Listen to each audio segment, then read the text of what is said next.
My name's Bret Little. Again, I work at a place called Simplifile. You can check it out. We're hiring if you're interested. There's a couple of guys around here. Yes. Who? Two light switches on the far left over there for the front lights, if I remember correctly. And how can you guys read this okay so far? Somewhat? Perfect. So again, my name's Bret Little. I intend this to be a very open discussion. There's so many really cool things you can do in the Chrome developer tools these days. So if you guys have anything, I'm just going to go across a lot of the functionality in it. If you've got something that you want to throw in there, please do. I want it to be open. I want to just overall hope to let's all be better web developers by how we use the Chrome developer tools by the end of this.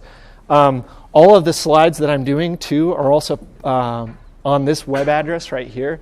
So you can check it out. You can follow along. There are examples that I'm going to have for everything I go over on here, so that you can check out. You can work with these examples, do some debugging and such as I go through it. And with some of the examples, because this particular framework of how it generates the code, if you're doing an example, I'd recommend refreshing the page first if you're going to do an example, because it dynamically pulls the code in and it just might work a little bit better. I discovered that last night. So. But we'll get right into it. Just to start off, I'm going to go through things really fast. Tell me to slow down if I need to. Some of this stuff may be really familiar. Some of it may not. But we'll just get into it. Oh, crap.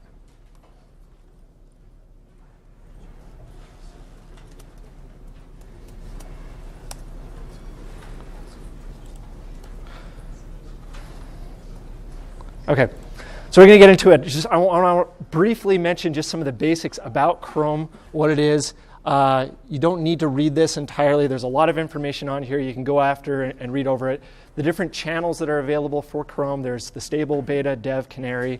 Though some of the stuff I'm going to show you today, you need to have a newer version of Chrome to actually see it and to actually use some of these developer tools. So oftentimes what I will do with my projects is I will run a stable version of Chrome for my everyday browsing, but then I'll run Canary or Chromium if I'm on Linux for my development, so I can take advantage of the exciting things that are in Chrome.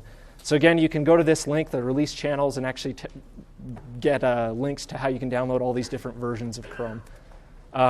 What I want to start off with as well, before I get too far into things, there are internal Chrome pages that you have access to. So this one specifically, you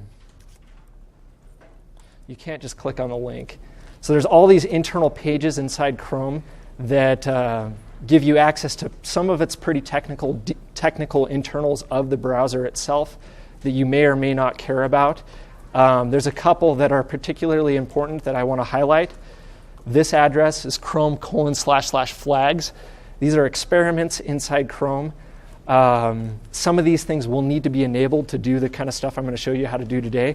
Specifically, if in here you open up your Chrome and you search developer tools, you'll want to enable Chrome developer tools experiments right here. These are some fun and exciting things that we can do inside Chrome right now. Over time, some of these will actually make it into stable and they'll be available always.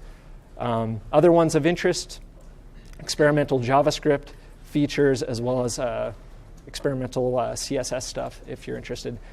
Chrome Inspect, I'm going to go over this at the very end for actually debugging a device, a phone or a mobile device.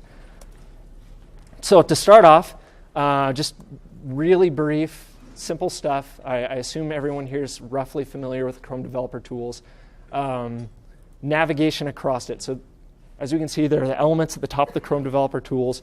If I do Control square bracket, I can just essentially do a tabbing across all the different tabs. If you hit Escape inside here, you always have access to the terminal. At any point in any of the tabs, you can have access to the console and type in whatever things you may want to or care about. More keyboard shortcuts. I've got a link here. Again, I'm not going to focus too much on that. You can check it out later. Some important things to note before I get too involved as well. You can get into the settings of Chrome with this icon at the very top right. These are internal settings to the developer tools. And when you enable the Chrome Developer Tools experiments that I just showed you in the flags secret page, this whole section will appear inside the Developer Tools. And these are where exciting new stuff are being added into the Chrome Developer Tools that you can go on and check out. Specifically, ones that you might be, what I'm going to show today is frameworks debugging support. We're going to want that enabled, and asynchronous stack traces, as well as yesterday there was a talk on profiling in Chrome. So I'm not going to go over profiling or the timeline functionality at all today, but you can enable flame charts, heap allocation profiling, all sorts of fun stuff you can enable here. But I'm not going to focus on that because it was done yesterday. But there are slides in here for some of that stuff too, so you can check it out later. So to start off, I want to go over the Elements tab.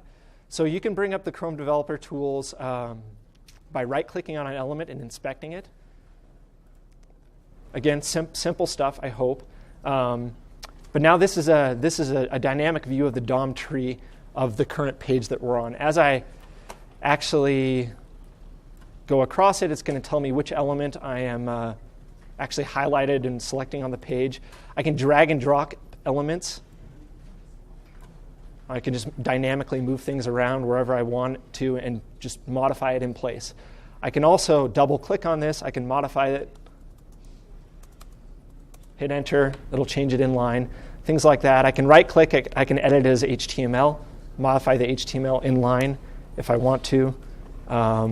Just basic things like that. Other fun things that you can do in here as well, though. And actually of note, one thing that I discovered that I use actually quite often, say I'm inspecting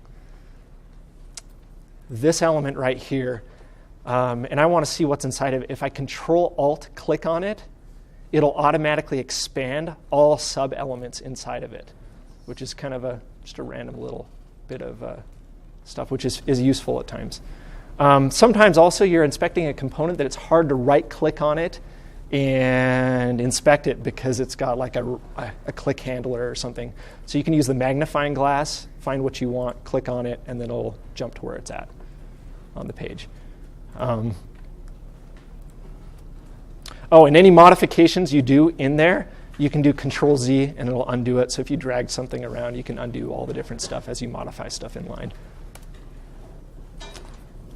So styles, this is probably what most people are familiar, at least that I talk to with Chrome Developer Tools that are already familiar with it. If I look at a component, I can just manually, I can look at the styles of it. I can change inline, change the color of it. I can do really whatever I want inside here. And what's nice about the styles referencing here too is it actually says the line number of the CSS file that this rule came from. All of the CSS for this page is minified into, so it's all a single line, hence it's style.css line 1. But if I Control-click on this, it'll jump into the CSS file, even if it's all minified into a single line, to where horizontally in that single line it's at, if you really wanted to get at it. So rules, as they are overridden, like these rules are overridden, that's why they're crossed out. They're overridden by rules that are cascaded at a higher level. So another thing we can do, so if you're following along, so if you inspect this button, one thing that is really cool that is available inside Chrome right now, if you enable it inside the settings, is CSS Source Maps right here. If you enable CSS Source Maps, if you have Sass or less in your project where you're transpiling one of those languages into CSS, you can actually get inside Chrome, as I inspect this button, I'm looking at it, it's styled with less. And we can see here on the right that it's a less file that it's coming from. If I click on that, it'll load up the less file and jump to where it's at, and I can see it in line right here where it's at and see whatever I want to see. I can Control-click on things inside here as well, like a Control-click on color. It'll go to the actual color definition for that button right there as well, which is useful. So another thing, this is a common thing that I experience when I'm like debugging an application and I see some content like this right here. It's changing on the DOM. I don't know how it's changing. I inspect it. I come down. I look at it. OK, I see this span tag in here. There's a number that's changing. But where in the world is there JavaScript on this page that's dynamically changing this content? I have no clue where it's at. Let me refresh the page so this works a little better. If I right-click it and I go to break on, right-click the element inside here, break on subtree modifications. Let go. It'll automatically break to the spot in the code where that's being modified, which is really, when you're working on a big code base and you have no clue where people are modifying things, I can see right here somebody's removing a child and then adding another element in there, which is awesome. And these breakpoints are also listed in the Sources tab on the right side. I guess I got to point to the right. They're just listed right here, and if I hit play, it's just going to hit it again, and so I need to remove it. So if you right-click it, remove all DOM breakpoints. But you'll notice if I go back to that element, there are multiple things in there. I could break on subtree modifications, attribute modifications, node removal. So if it's going to be removed, you can break on that as well, a node removal. And very similar to that, say you have a button right here. I click on this button, it alerts. I inspect this button. It's got an ID on it, but that's all I see in here. Where has this event handler been added to this button? I have no clue where it's at. I've had multiple developers at where I work at come to me and ask me when we're using something, I see a click on this. How do I know where that click callback's actually getting fired? There's a bug with it. I need to fix it. I have no idea where to find it. If I right-click it, or actually, no, I don't right-click it. I come up here at the top. I go to Event Listeners. Let me refresh the page, too. This will list, by default, all events listeners on the page, like every one of them. But if you click the filter and say the selected node only, then we find the actual event listener for this particular thing right there, and I can jump right to it and put a breakpoint on it and be right there. So again, I want to emphasize, I hope you guys find useful in this stuff, because every day I'm like, I'm so glad I have this. I'm not an Internet Explorer.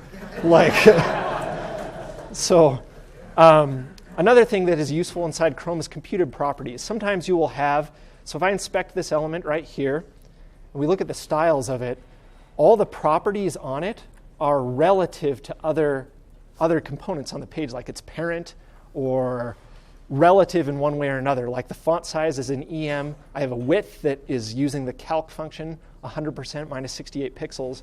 If you come to the computed tab up here, it's going to tell you all the exact calculations for all those sizes. And it's kind of hard to see that, but as I mouse over it, it's telling me, so I'm on padding. That's where the padding is highlighted in green, where the border is, the margin, etc. And I can modify these inline. I can say add 100 pixel top border right there and just modify this inline right here. And as you come down in here, this is the listing of all the actual calculated styles for this. And it could be coming from all sorts of places. It could be coming from jQuery UI if you're using jQuery. It could be coming from pure CSS. Who knows? If you open these up, it's going to tell you actually where that rule came from, like in the CSS or wherever it's at. So if you need to find that. So the network tab, we're going to move on. Is there anything anyone wants to share on the elements tab else that's totally awesome and sweet that they love? Yeah? Is there a way to find out which or where the values are being overwritten? You had a couple of examples up there. Yeah, usually that will actually be done simply because it's cascading style sheets. And so it's listing them in the order of the precedence. So usually if you look below it, or it's just going to be, it's in order. It's not just randomly putting all those rules out on the page on the right. It'll be cascaded in the order of their precedence. Any other questions? So I come into the network tab. There's some cool stuff in the network tab I want to show you as well. So let me refresh the page. So the developer tools need to be open if you want to actually capture network traffic right here. simple stuff in here. You can right-click the columns at the top, and you can add in all sorts of other columns that you may be interested in, cookies, cache control, all sorts of different stuff. Sometimes, though, you may have an AJAX request going on.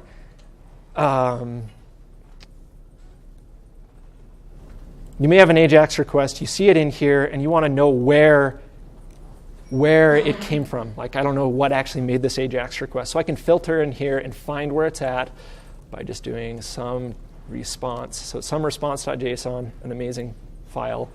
Preview, that's the data that's in it. Cookies on it, timing, how long it took for it to, the network receiving everything for it. But if I close out of this, I can see the initiator, who initiated this request, by just mousing over this. And then I can come back down, click on that. It was this jQuery AJAX function right here that initiated that request, which is useful.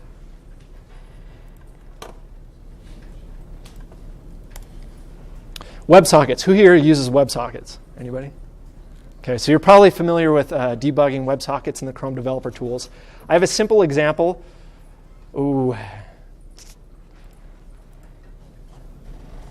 Yeah, it's not connecting to the internet. If you check this out, and I've got to skip ahead anyway, I've got a lot to cover still. This will connect to a WebSocket server. It'll just essentially send echo messages. You post a message to it, it'll echo it back.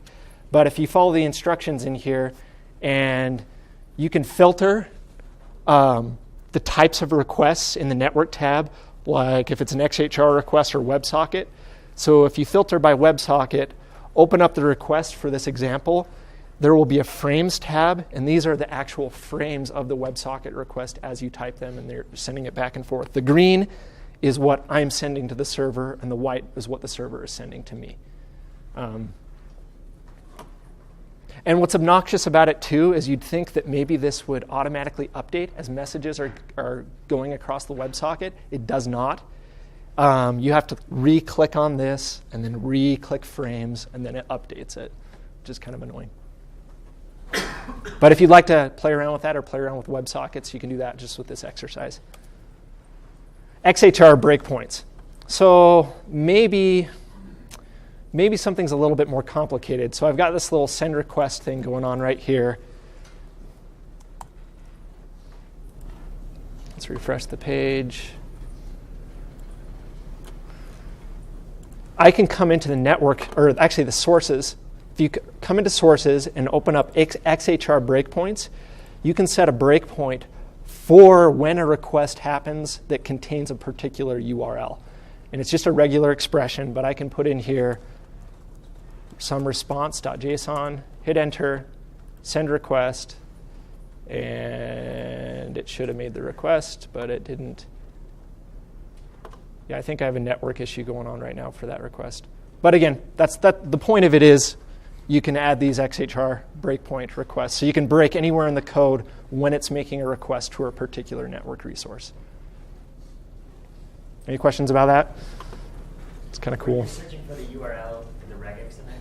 Yeah. Yeah. And so even the dot should be fine. I could probably take it off.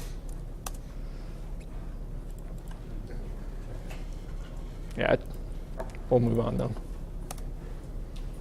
So some cool stuff you can do also in the network tab. So if I refresh this page again, come to the network tab, refresh it so I actually capture data. Get a filter at the top. Oh, thank you. So what you can do in here, especially which can be useful for testing, is I can, let's filter by XHR requests, and say I want to, say you have an idempotent request on the server, a GET request. You can replay that XHR request over and over again by right-clicking it, replay it, right-click it, replay it, and verify that you're getting the same stuff back without refreshing the whole page. You can also right-click it. You can copy response headers. You can copy all sorts of data out of here. What I find really useful, especially for testing with testers, QA, is you can copy an actual curl command. Right-click any of these, copy a curl command, then I can pull up a shell, paste that in. That's the curl command that replicates that exact request. That'll include cookies, authentication stuff, everything for replicating that request. And then I hit enter, and it'll respond with whatever that was that I just requested. But that can be really useful for QA and testing. I've worked with them doing that. So now the sources tab. Let's go into the sources. So some general hotkeys that are really useful for inside the sources tab. If you do Control-O or Command-O on a Mac, you get an autocomplete dialog where you can type in any file name. So app.js, plugin.js, and then you hit enter and it'll open up that file. But if I go, I don't know, let's go into injected.js. So here's this particular file. If I do Control-Shift-O inside this file, it'll give me another autocomplete dialog with functions that are inside this file. So I can type in hook, hit enter, and it's going to jump inside the file to where that function is defined. And Control-G is just going to a line number, things like that. And it has the dev tools as well have very similar hotkeys to Sublime Text. So you can do multi-text selection with Command-D, Control-D, and do things like that, which is fun. And I've got some of the hotkeys right in here that you can check out and use a little bit. Pretty print. So this is really useful at times. So if I open app.js, it's this massive thing, and I don't really know what it is. If you click this down at the bottom left, it'll pretty print the file and give you, it's not going to unmangle it. The variable names are still going to be screwed up, but at least will prettyify it. And you can put breakpoints in here inside the pretty print stuff, and it'll break at those spots. One thing about it is, though, and I'll show this in a second, is you can edit inline your JavaScript, but when you're in pretty print mode, you cannot edit it. I cannot change anything when it's in pretty print mode. So editing content, speaking of that right here. Let's bring up the dev tools. If I open up editing content.js, I have this little file right here. I can inline right now modify this on-click handler. Oh, I have to turn off pretty print. And I can say,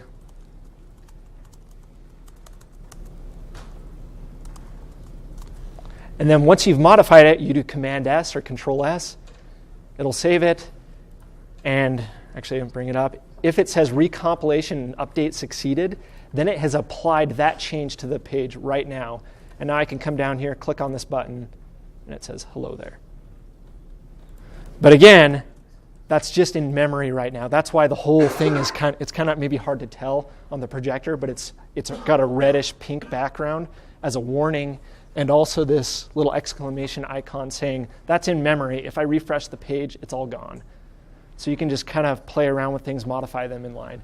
But again, you can't do that when you're in pretty print mode. So if you're in a production deployed environment, you can't as easily modify stuff unless you go to column 20,000 and inline modify it there. But even then when you do that, that's when chances are it might break anyway and not successfully compile it and update it. And you'll notice as I was doing that too, it's really got a good editor in there too. Like it was giving me hints as far as what functions, what variables are available from that context. It's essentially almost an IDE at this point. And if I go back in here to that file I just modified, I can right-click it, and I can say local modifications, and I can view the history as I've modified it. This is the same with less file or CSS files, things like that I may be modifying as well. I can open this up, and I can see, I added this alert. And I can revert it to the original content, and now the alert's gone out of the code up here. Can that actually give you a diff? Yes, yeah. So again, between these two, this is a red, this is green. Green's being added, red's being removed. So it gives you a diff of what you've modified in the file. And then you can right-click it and save it out to the file system if you want to, if you've modified it a fair amount.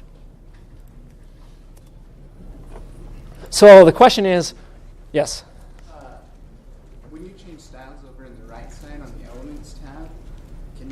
Sources tab and then get that same diff of like that? Mm-hmm. Well, and actually you can open up a CSS file that you're referencing and inline in that CSS file modify attributes, and you'll see as you're modifying it, your styles are changing in the page. And then you can also get like a diff of that CSS file and save it out to file system as well. Yeah? I have a comment about preprint. I just copied the preprint and then refreshed that tab and pasted the preprint version and not preprint. Oh, really? And it seemed to take it. That's a good idea. Did you guys hear that? That's a great idea. That's a little trick. So apparently if you pretty print the file, copy all that pretty print, refresh the page, unpretty print it, modify the entire file to the pretty print version, save and compile it, now it works. And then you can modify stuff inline. That's a good idea. That's a great idea. So Chrome added this new feature, workspaces, that really allows the browser to almost be an IDE entirely. So if I come back into this page, again, this file is red. It's not been saved to disk. Sure, I can manually save it, but what if I could automatically, as I modify stuff in the browser, have it saved to disk? And I can refresh the page and it's applied and do cool things like that. So if you come into the Settings tab and go into Workspace, you can add a file system workspace to the browser. So if I add a folder, I come in here, I'm working off this directory right here, and if I go OK, it's going to ask you permission to access the file system, which it should. So it's not just doing whatever it wants. I say allow. So now it has access to that directory. I come in here now, and I right-click the file, and I say map to a file system resource. Then I pick the editing.js thing right here, and it says it's recommended that we restart the inspector. It's restarted. Let's map this one as well. Oh, it already mapped it. So now if I come into this file, this is just a basic set implemented in JavaScript, nothing fancy. If I come in here and I add stuff.add3, do Control S, it's not red. You'll notice the thing at the top is now gone. And if I refresh the page, it's still there. It's been modified inline. So now I can use Chrome really as my editor and not be jumping back and forth between another editor. Yeah? So one thing that I found recently as a caveat to this is if you're playing around with like CSS and you're clicking on and off, especially if you're dealing with the pseudo elements in CSS, it will actually, and if there aren't anything that will further override it, that element then disappears and that's saved to the file, so you have to go back to the file and uncomment out that the style is there. So there's little caveats there, but super nice. Yeah. There's also some odd little caveats in the way that Chrome displays the resources. If you don't actually have a proper mapping, I haven't dug into it, Yeah. but I had an issue yesterday where the URL served was not the map to the actual resources, and so you couldn't edit those files in Workspace. But Yeah, and when you do these things, if you don't map it right, you can get weird, bizarre, crazy errors. Like all of a sudden your breakpoints aren't getting hit, and you're like, what in the heck's going on? If you're ever in doubt, maybe remove your workspace mapping, and sometimes helps, yeah. It's kind of a long shot, but have you seen any way of making this work with like less source maps, CSS source maps, where you could actually edit the less file and then have it automatically copy it through? Yeah, you can. File system mapping? You can. The problem is I showed the less mapping. Less mapping kind of sucks right now in some ways because it doesn't support split files very well. And so when you have big projects where you have lots of less files that you're all combining together and like dynamically compiling, their source mapping sucks. And so if you're going to be modifying individual files, it doesn't work that well. So we're not really using it that much with our project yet. But once they improve the less CSS source mapping, then we will, hopefully. But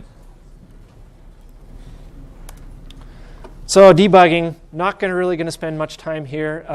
I assume most people here are familiar with just basic debugging stuff, the call stack, scope variables, watch expressions, stuff like that. One thing I'll mention is sometimes you may be at a breakpoint right here. Say there was a set timeout or something right below this, and you wanted to go into that set timeout, and you can't really step into it very well necessarily. And rather than setting another breakpoint inside that timeout, you can right-click the line number and go continue to this point. And it'll continue processing until it'll pause at that line number when it's hit, which is useful. Another useful thing is restart frame.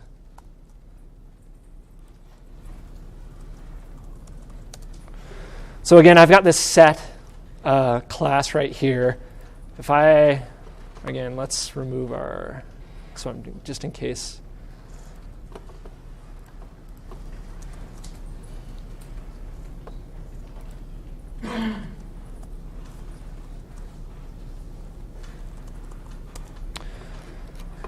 So we got a breakpoint right here, line 78.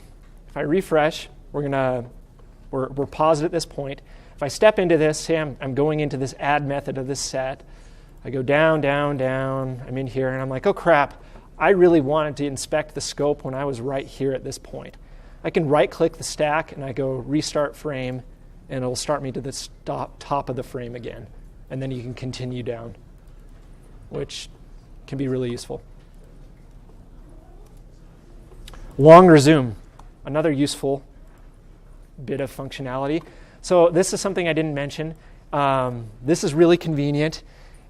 If Chrome ever sees the keyword debugger in the source and your Chrome Dev Tools are open, it will automatically pause at that point in the code. So you can programmatically tell it to pause, like, I want it to pause right here. And so with these examples, I oftentimes will use this, so I force you to pause at this point. But from the spot, if I hit play, we're going to get inside this set timeout, and we're going to hit this debugger again. A lot of times when I'm debugging a JavaScript application, I might have like 8, 10 breakpoints all over the place, and I got to keep hitting play, play, play, play, play, play, going through it so I can all refresh again or even get to another state. What you can do instead, so I hit play, let's refresh this again. We're right here. If you click and hold on the play button and go down to the one below, it will resume with all pauses blocked for 500 milliseconds. So if I go, I'm not hitting that second debugger statement.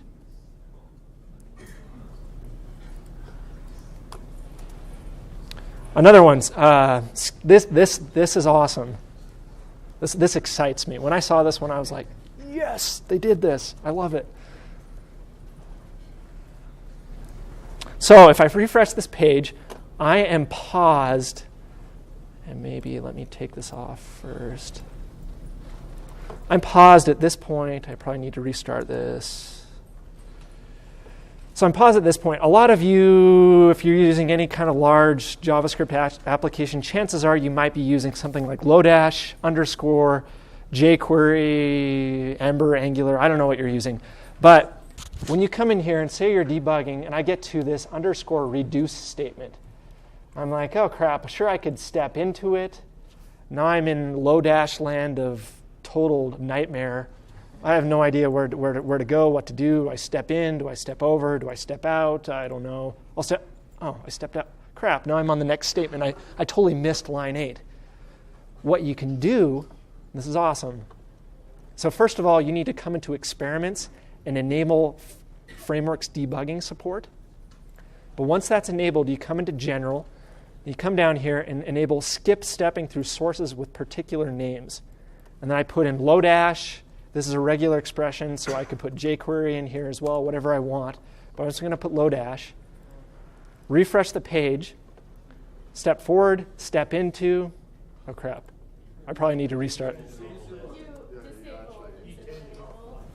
I did? Because it was at an angle. Thank you. You had it on and took it. Thank you. I'm getting too excited about it, so I'm like. And when you enable these things on, and off, you have to a lot of times restart the developer tools to get them to appear. So we come back. Okay, we're enabling Lodash. Let's refresh the page right here. Step forward, step into. I go exactly to the line number.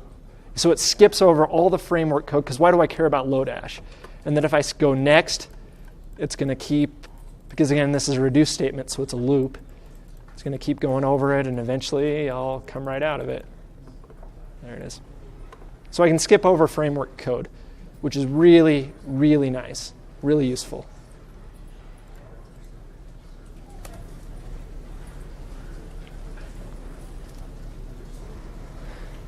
Conditional breakpoints. A lot of times, it's okay, I'm paused at this point again. Say I want to break in this comparator function way up here, but I don't want to break every time it reaches this line number 6. I want to only break when type of val1 equals number. Hit enter, take that one off. So it's orange. That means it's a conditional breakpoint. It's not always going to fire. If that expression ever evaluates to true, that's when we'll actually hit the breakpoint. So if I hit play, we're stopping right there when that expression evaluates to true. And a fun little thing that you can do with this, because I mentioned in production code, you can't inline modify things very well because you pretty print it. Now you can't modify it. I can't put in console log statements. What you can do is this, though. You can come in here to this add method. I can right-click line 16. I can say add a conditional breakpoint, console.log obj. That's always going to return undefined. So it's never going to actually break, but it's always going to run that. And so I can come out here and I can say var s gets new set s.add 5. It's logging 5 to the console. So again, a random little thing, but it can be really useful if you're working in production code and you want to log stuff out. Uncaught exceptions. So if I come in here, there's an exception going right here. No idea where this maybe came from, how it was thrown.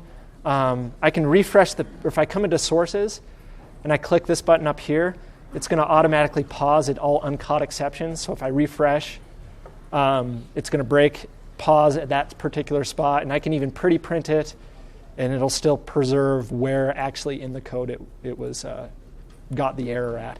And I also can get caught exceptions by enabling that right there.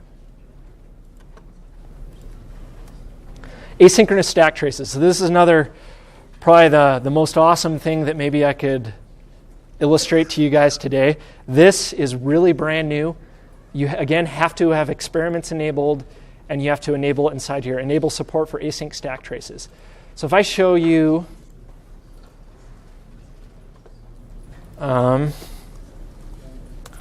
this file right here, I'm going to turn off asynchronous stack traces. So this code might be a little bit crazy. So I have this onClick handler. So you've got an onClick handler. You're going to put a timeout on the onClick handler because you don't want people to click it 5 times and send off 5 AJAX requests. You want to essentially throttle it. So we're going to throttle it to 500 milliseconds. We're going to put a timeout in here. Then we're going to make this AJAX request. And then we're going to update some data whenever it gets that, which is going to call this function. We're going to have another throttled thing because maybe we're getting multiple server responses and we don't want to update the DOM a ton. So we're going to throttle how often we update the DOM. But we're just going to put a debugger statement right here. And I do send this request. OK, hit that right here. Now I come look at the call stack. There's one line. And this is a trivial example. Imagine you've got 100,000 lines of JavaScript. You've got one line in the stack trace. Where did the context of this come from? I'm going to have to manually go back, see that there's a timeout, update data. Who called update data? Maybe there's tons of different spots update data could have been called. I have no idea the context of how update data was called. Well, if you enable async right here for the stack traces, you have to do it before you pause.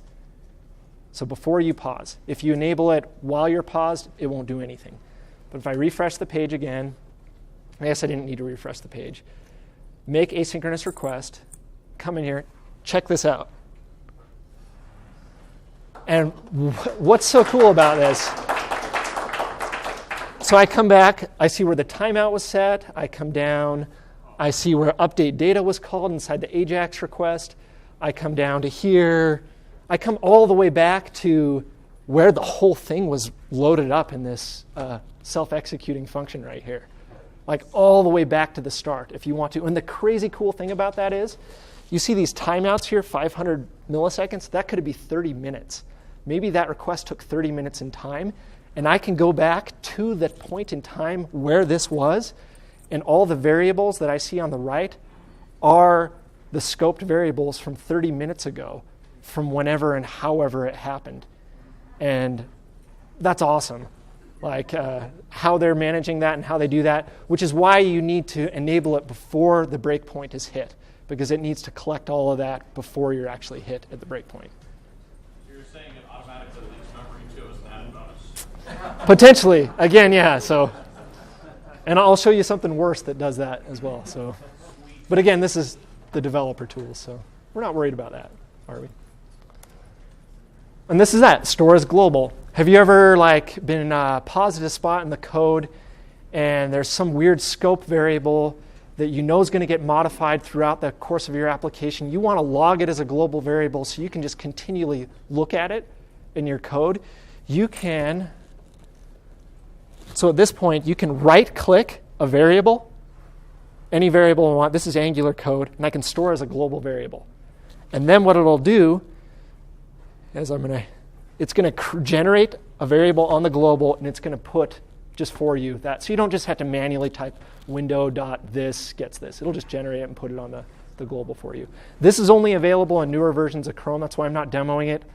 I had issues when I demoed a newest version of Chrome. And so I'm on an older version, and so it's not actually shown in here right now. So I think it's the beta version you need to have this. Web workers. Web workers are awesome. So I have a web worker right here. Type in some numbers. Hit calculate. There's just a web worker going on in the background. If I bring up the developer tools, I go to sources, open up this right here. There's a web worker going on in the background. This describes it. If I click on it, it's going to open up a whole new instance of the dev tools to inspect that web worker. And I can do profiling, source stuff all on this worker code. I can put breakpoints. So if I come back, click calculate, we hit this breakpoint inside the web worker. So you can manually debug your web workers as well. And useful as well,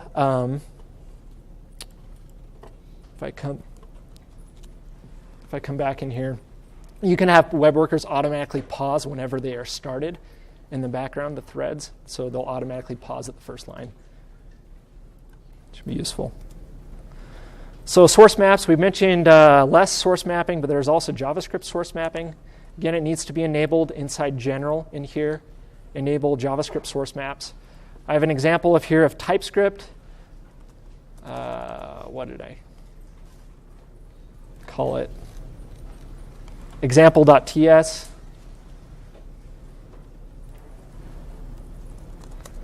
And I can put breakpoints inside these. Oh, I'm in a CoffeeScript file as well. I have a breakpoint right here. So this is CoffeeScript. I can step into it, and I'm actually going into the CoffeeScript definition right there. It's calling super.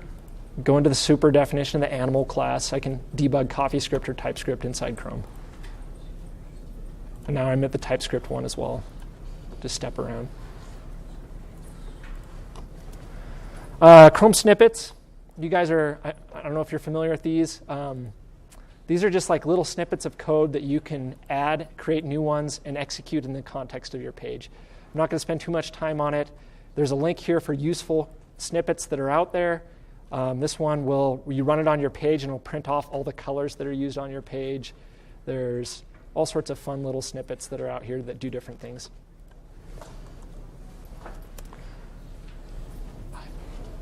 Okay, I'm going to skip over timeline, profiles, audits, run audits on your page to determine network performance bottlenecks, things like that. The console, check this stuff out. There's some really cool stuff you can do with the console.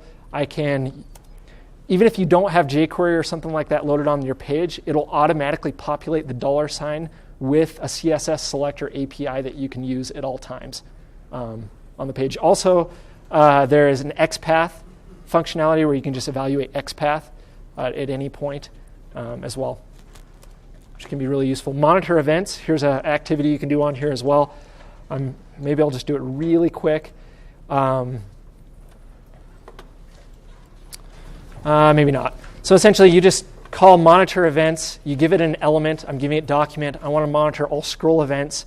Then whenever you scroll, so if you do monitor events on this element and you scroll, it's going to console log the scroll event object for you. So you can just monitor different types of events automatically.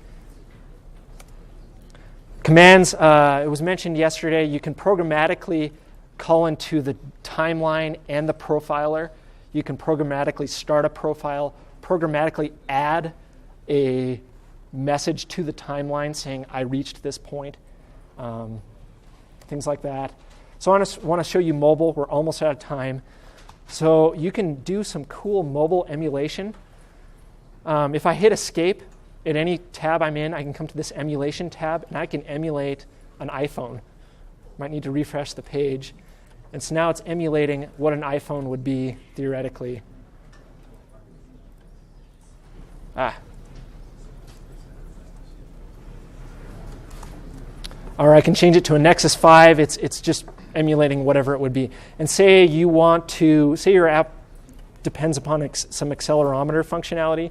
I can enable accelerometer emulation, drag this around, and if the app was actually going to respond to that, it would actually do it, which is cool.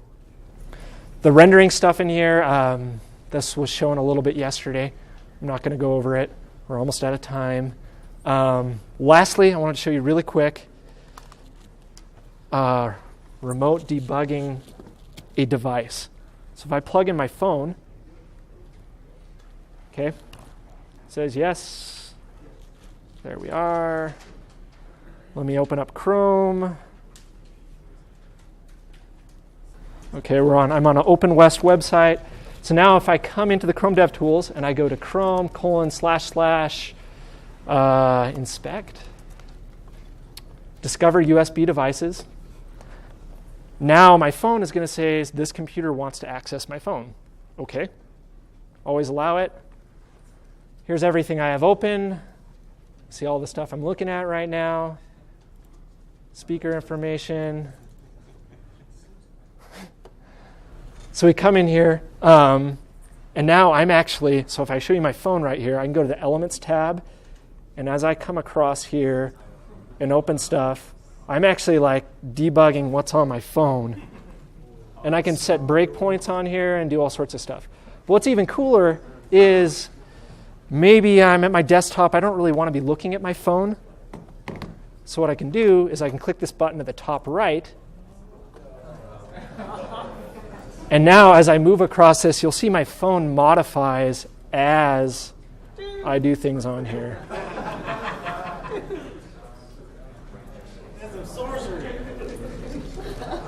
So anyway, so that's pretty much all. Or no, actually I have what was that? Yeah. So as I move my phone, it'll automatically stream it the backwards direction as well. So really quickly, I just wanted 2 more things to mention. USB debugging. There's some great extensions out there I'd recommend checking out. Live Reload is awesome. Essentially, you start up a node sort of server on your machine that watches a directory. And as you modify that directory, it will automatically tell this extension to reload the page. So as I'm modifying the file, the page will just reload, and it just stays up to date. There's a good Grunt.js plugin, Gulp.js, if you want to run Grunt and Gulp commands from the browser to build and do stuff. There is check this out, there's a sweet HTML5 terminal. So this is a terminal from my computer right now, ls. Yeah, so I can run terminal stuff, which is nice if you're on Windows, because the Windows terminal sucks. You can be doing that in there. And very lastly, themes. There's cool themes you can add to Chrome DevTools as well. My favorite theme is Zero Dark Matrix. I'm not running it right now, but essentially it's just a really cool theme that you can put on your DevTools. So anyway, that's all I got.